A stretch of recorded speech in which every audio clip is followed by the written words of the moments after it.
I'm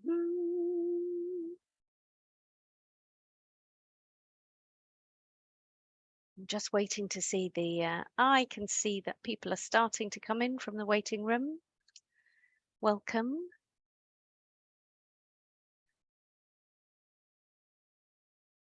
We'll just give people a couple of minutes to make their way through from the waiting room, hang up their coats, grab a cup of coffee, maybe a biscuit, sit down to hear about some cost of living actions. We are really pleased that people are joining us today. This is our cost of living day of action, building on our cost of living week about a month or so ago, where we brought people together to talk about some of the issues. Today is all about talking about what you can do about it, so the actions that funders are taking. And we know that the cost of living crisis is not going away. Inflation is higher now.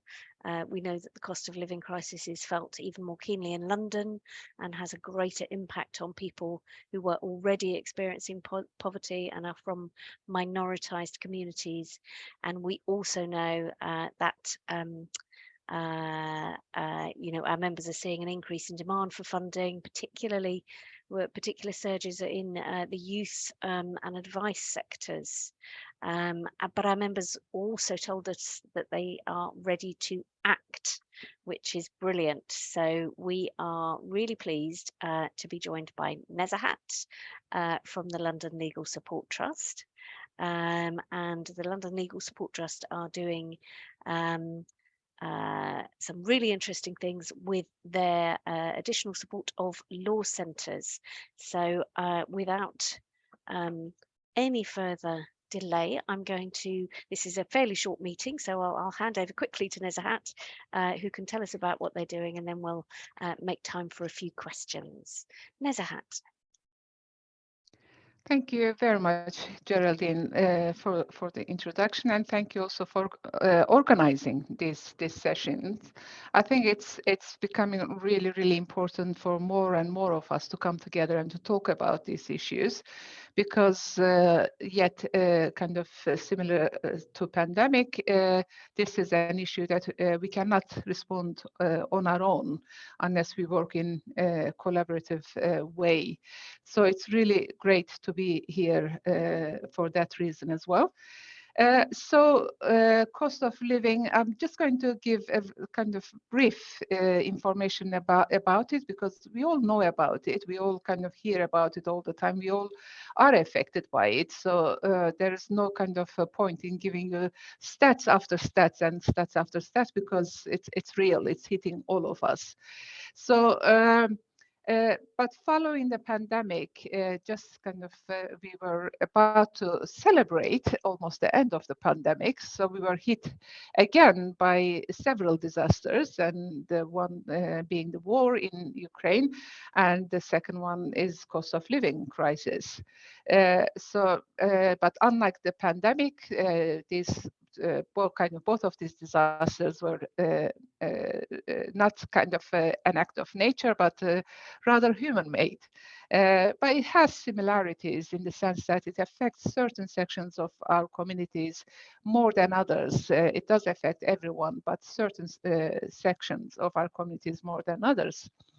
The advice centers that we support tell us, and we already know that people who are affected by the cost of living crisis hardest were poor to start with. But the pandemic added another layer of poverty to people who were already on the sharp edge. And the inflation rate around 10%, I'm saying 10%, it's more than 10, 11 now, I think, caused people to move from bad position to even worse position. So we already know that the situation we are in doesn't only impact on people we try to help. It also has vast implications for organizations we support and the broader ecosystem, including local authorities. For example, those providing court services indicate that the level of rent areas is going up. And this is a problem for local authorities too, because it has an impact on their level of income. So most of service providers, another issue kind of this days, when people have issues desperately, they turn to organizations that provide services. And the organizations that provide services are usually their local organizations that they trust. And they go there with a hope of getting their problems or issues sorted. But most of service providers, like energy providers and kind of housing services providers, they don't even have a contact number now. So everything is done online, everything is done through emails. And I don't know how many of you have tried, but I certainly have recently tried to get in touch with my energy provider. I'm waiting on the phone for 45 minutes for somebody to answer the phone is a big kind of issue. And here I am, I speak fairly good English, maybe not very well, but fairly good English. And imagine English is not your kind of first language, or you are an elderly person, or you are a disabled person, and you're isolated already. You have been isolated for the last 2 years, and you have lost some of those support systems around you. So the only place you can go is the people you trust, the organizations you trust. So when disasters like this happen, then the demand on the services increase significantly. That demand was there already, so it was there before the pandemic. It was increased through pandemic, and now with the cost of living crisis, it has increased, to levels that we cannot imagine. Because that's the last hope that people have, that to get their issues sorted. So organizations are under tremendous pressure, and they're very worried. They're not only worried about kind of the increased demand that they won't be able to meet, but they're also very worried about the staff that they employ, because there's no way they can uplift staff salaries in line with inflation rate. That's not going to happen. But they don't even have resources to uplift to a degree of kind of maybe 2%, 3%, or 4%, that kind of below the inflation rate now. So that's the kind of situation that people are telling us they're under. I'll just kind of quickly tell you about a few things that we are doing. So in terms of London Legal Support Trust, some of the programs we've been running have more meaning now than ever. So we run a Centers of Excellence program where we provide management and consultancy services to organizations that we support. And the whole aim of that management and consultancy service is to identify the issues that affect organizations at an early stage, so that we can either support organizations ourselves if we are able to support them on our own, or rally the support from other funders to see how we can help those organizations so that they don't close their doors to people who desperately need their services. So the aim of this project is to keep the doors open, because the more doors are open, the more people can get services that they need. So that's something that we have been doing for a long time, but it has more meaning now than before. Another scheme that we run, again, it's more meaningful now, is the money saving scheme. So we bring organizations together to do buying together so that they can get discounted rate. And we also help them to locate those discounted rates. So our staff member looks around and tries to find the best kind of offer for stationery, kind of for insurance, and that those kind of core costs for organizations. So that's something that we're running more now. Another thing that we started under the pandemic, and now we're extending it because of cost of living crisis, the employee assistance program.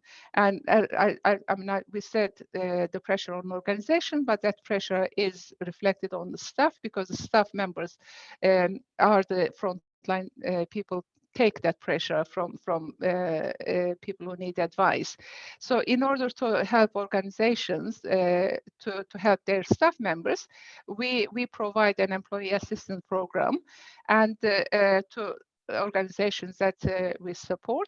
And at the moment, 23 organizations have signed up to our employee assistance program, and that covers 700 staff members in those 23 organizations. So that provides them one-to-one counseling service, as well as any kind of issues that staff members have in terms of HR and other issues. We, together with Greater London Authority, funding provided by Greater London Authority, together with London Citizens Advice Partnership, we have a project under cost of living crisis where we support our kind of centers of excellence, as well as the Citizens Advice in London. Around 45 advice agencies are part of this project, and the project covers 26 London boroughs, and in the boroughs that we don't exist physically, we try to do outreach. So we try to cover all 33 boroughs as much as we can. So this project has allowed organizations to increase their advice numbers, advisor numbers, and to take on kind of the increased demand that's created by cost of living crisis. So this is quite a kind of massive scale project. To around 2.3 million is invested into that project. And as I said, over 45 organizations have been able to manage either their crisis support workers or specialist advisors, including specialist legal advisors. The idea is to pick up all the demand, not all the, there's no way we can pick up all the demand, but the idea is to pick up, to provide a holistic service where citizen advice and some of our centers also can pick up the entry level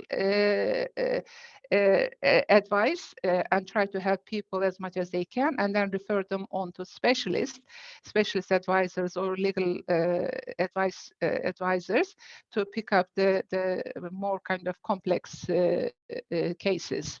So that's the idea of the project. Something else, again, we started doing maybe kind of under the pandemic, but it has gained momentum now. We talked about the difficulty of kind of employing people at this time, because we won't be able to give them the salary we like to, and also the increased demand putting pressure on staff members. And there is already a crisis. There was already a crisis situation in the advice sector before the pandemic, and the whole isolation has put another layer on top of it. And now the cost of living crisis has put more kind of mental and financial burden on people providing advice. And advice job is one of the most difficult jobs. I would imagine. I was an advisor 30 years ago. I know that, and I managed advice services for a long time ago as well. The fact that you cannot get results, and maybe you won't be able to get results at all, no matter how much you try, because there aren't many solutions around, but yet you are still facing that person who is desperate, you're their kind of last hope in a sense, and they won't go away. No matter what you do, they won't go away. And if they go away, then you are affected to a degree that you won't be able to go and sleep after that. So that's the kind of degree that they face the issues. And people understandably don't stay in the advice sector. They don't want to stay in the advice sector. And it's very difficult to attract people to advice sector because advice sector is overworked, underpaid, and tired. So a group of funders, Trust for London, the City Bridge, the National Lottery, and Paul Hamlin Legal Education Foundation joined later on as well. We started kind of discussing about what we can do to help the sector to find a partial solution. It's not going to be solved completely, but a partial solution to that. So we started talking about workforce crisis and what we can do. We commissioned a report. The report is on our website if you're interested to read. But this work also has more meaning now, because now more than ever, people are kind of worried about their staff members, the difficulty in recruitment. They're terrified that loss of staff is the second biggest risk following the funding identified by our centers of excellence, that they're so worried of losing staff because they won't be able to replace them if they lose them. So we kind of are working in a steering group, and now we've aligned everything we do with Propel, the new initiative under London Funders. So we've as kind of most of you know, the first round of funding has been advertised, and we're hoping to work with the sector to start finding partial kind of solutions to that issue. What else we can do and we haven't been able to do, but we are thinking, and I think maybe most of us need to think about, is we need to go back and visit the grants we've made recently, particularly if we make grants 3 years, 5 years grants, and we really need to start thinking about uplift in to those grants that we have made. We may not be able to kind of match the inflation rate, but whatever we can do, 2%, 5%, 7% uplift to our grants. And I would really urge all the funders to think about that, because organizations are funded by multiple funders. And if one funder does that, that organization is not going to be able to uplift one person's salary. They want to do it across the board. So unless they get that uplift from all the funders that they receive funding from, they won't be able to do that across the board. And if we are one or two funders that do that, we need to make sure that we provide core funding so that the organization can decide where they want to use that funding rather than that particular project that we fund. And I'm going to stop there. I think I've spoken enough, just in case you want to say something, comments, or any questions. Is that okay, Geraldine? That's absolutely brilliant, Nezahat. You've packed a huge amount in there, and one of the things that's really come through to me there is about how it's wrong to think of things as either being a crisis response or being a long-term response. Some of the things that you started doing in the last crisis are absolutely long-term responses, and some of the things we will do now will become, so it's kind of keeping one eye on the short term and one eye on the long term at the same time, isn't it? So Nezahat is very more than happy to take any questions which you can put in the Q&A or in the chat, which I think is now working. While you're thinking of your questions, I've got one, Nezahat, which is about the employee assistance program that you run for the law centres for your members. And is that a specialist employee assistance program for the advice sector? Is it a more generic one that you're buying into? This is a more generic one. Yeah. So it provides constant 24 hours telephone line if people need, if they're worried about their employment status, HR or anything else. And also it allows people to have up to 6 sessions of counseling. So it is provided by a generic provider. It's not specific to advice centers. Okay. But brilliant. So important, I think, for people. We've been talking about resilience, haven't we, in our meetings for some years now, and those resilience issues are really thrown into relief by what's happening right now. Any other questions for Nezahat? Or comments? It would be great to Or see if comments, people, responses, yes, yeah, anything that maybe. that you are doing as well. I think some of the approaches that the London Legal Support Trust takes in terms of having a very clear cohort of grantees and being able to really focus on things like the buying scheme and the employee assistance work, and the referral routes between your grantees. It's super important. Are any other funders doing something similar with their I think there's cohorts a of question grantees? there, Geraldine. Okay. If you have to choose one action you think funders should take right now, Nezahat, what would it be? Oh, okay. It's difficult to kind of limit it to one, but I think I have mentioned about uplift. I Yeah. think if you do have kind of money in your reserves, or if you can kind of spend down, I'm not sure, how many organizations, trusts and foundations can do that, but that uplift is so important now. And then organizations can decide whether they want to do a one-off kind of cost of living uplift, or they want to kind of increase the salaries as much as they can. So that's for the staff, but uplift is not only for the staff. We shouldn't forget organizations are receiving energy bills themselves. Yeah. So there will be rent increases probably in places that they rent. So this is also kind of affecting the sustainability of organizations as a whole, as well as kind of the impact on their staff. I mean, just kind of to give you an example, I'm also co-chair of Cripplegate Foundation. We are a place-based, really kind of small local area funder, and there we are also kind of thinking of providing that uplift, but also writing to organizations to talk to us, to approach us if they think as an organization they're also facing additional kind of difficulties as a result of cost of living. It could be that a huge energy bill that they receive, and it threatens their sustainability. And this is actually leading nicely to next thing that I was going to say.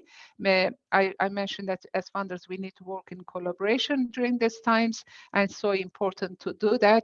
For example, I think more and more organizations will run into difficulties. And if we do work together, then we can talk about emergency funding. Funding like £2,000, £5,000, £10,000, that can make a huge difference in keeping those doors open. And the more we talk with one another, I think the more we can coordinate that kind of emergency funding of small or large together to keep the doors open. Yes, that's brilliant. And if you attended the first session this morning, which was about the Together for London funding programme, emergency funding programme that's being hosted by the London Community Foundation, you will have heard a bit more about how funders can collaborate on that. Or if you'd like us to put you in touch with London Community Foundation, do just let us know. I mean, it's interesting that from the recent survey that we did, the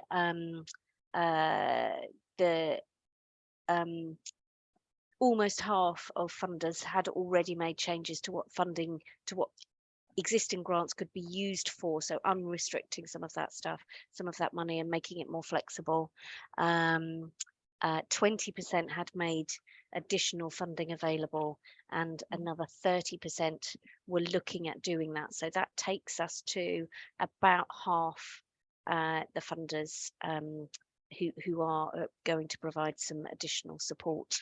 So, but just to reiterate Nezahat's really important point, that needs to be core, that needs to be core or unrestricted, so that organizations can get that to the, wherever, however they need to best use it. Yep. I'm going to say a huge thank you to Nezahat for sharing the work that you're doing. Really, really thoughtful, and really, really necessary. And we definitely want to keep in touch with the impact that that's having. And thanks to everybody who's come to this event or one of the other events today. Hope it's been really useful in terms of inspiring you to think about the kind of actions that you could be taking. So there will be lots and lots of information on our website, blogs, social media, all of that kind of thing. Milena will make all of that happen. Yes, keep on going, everyone. Keep on going. Thank you very much. See Thank you. See you all soon. Okay. Thank you. Bye-bye. Bye-bye. Thank you.